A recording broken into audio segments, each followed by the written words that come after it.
So ngayong araw ay babiyahe tayo ng naka-auto accept. So ngayon, makikita natin sa video na to kung mas okay nga ba ang naka-auto accept ka. So sa mga hindi nakakaalam, yung auto accept is automatic na makukuha ni rider, ma-accept niya yung booking ng passenger.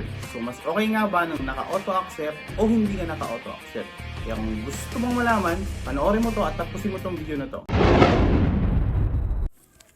So dito nga guys is nag-aabang na tayo ng ating unang booking. So mga 2 PM ata to. So naka-auto accept tayo dito guys. Pindutin nyo lang yung settings and then click nyo lang yung auto accept. Ayan. And then good to go na tayo. I-on mo na yan dahil tanghali ka na naman. So ayan, pumasok yan siguro mga alas 2. At yan nga, na-drop na natin ang ating unang booking.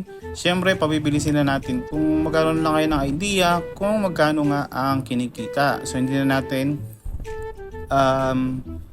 ilalagay lahat dito yung mga naging kaganapan sa buong biyahe. Hindi totoo yan. Bola lang yan. Tayo ng tubig syempre para hindi tayo ma-dehydrate. Andito tayo sa may hindi ako nagkakamali, nasa Malati, Manila ata tayo dito guys. Ayan, syempre pakit lang tayo muna ng konti dito. Ayan na guys, konting video lang muna tayo dito guys. Pagbigyan nyo na ako dahil mamaya i-explain ko din naman.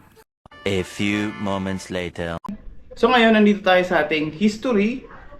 So naka 11 job complete tayo guys. 11 job complete.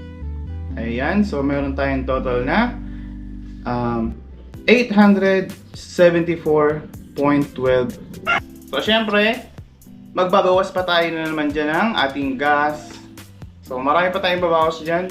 Like maintenance, yung pagkain pa natin. So para sa akin, wala masyadong pinagkaiba guys yung auto accept dun sa kung mamimili ka ng pasahero, yung hindi ka mag-auto accept. So experience ko dito, wala masyadong pinagkaiba, no? Pero depende pa rin talaga sa magiging flow ng iyong biyahe. Kasi eto Wednesday to, 11, medyo na-traffic talaga tayo dito kasi rush hour yung napili nating oras nga, paggabi na siya. Yun, traffic. So kahit kahit umaga, traffic naman guys. Siguro depende pa rin talaga sa diskarte mo.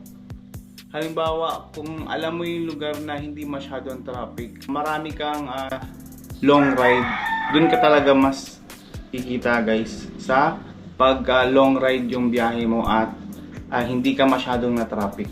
So kahit naka-auto accept ka o hindi ka naka-auto accept, kung yun yung magiging diskarte mo, long drive tapos yung way mo is hindi masyadong traffic, kabisado yung mga lugar na hindi masyadong traffic, tingin ko doon ka talaga kikita. Kasi 8 hours, 874, magbabawas pa tayo ng gas dito, food, and maintenance.